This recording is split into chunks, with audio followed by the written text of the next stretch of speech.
And opening Etsy shop as a sole proprietor or a limited/LLC. Typically what I recommend is in the beginning, open it up as a limited or LLC, and then once you've kind of done some revenue, you can switch it over to a start as a fucking person, then switch it to a limited company. Typically what I recommend.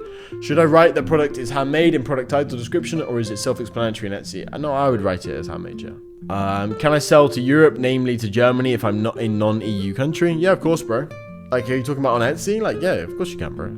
That's where you're going to get majority of your sales from.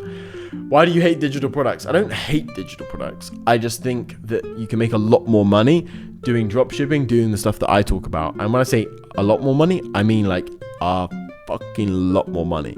And especially when you're a beginner. Like most of you guys right here, you probably haven't made your first $10,000 online, right? I'm speaking to mainly beginners in this chat.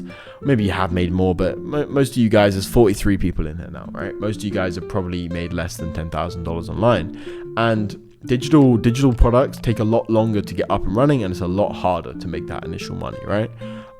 So obviously there's pros and cons, but you guys aren't just going to stick with it. If it takes 3 months to find a good digital product and run it up and work on it, blah, blah, blah, you guys just aren't going to stick with it. You're just not going to do it. And like, out of real note, like genuinely, I like seeing you guys fucking do well.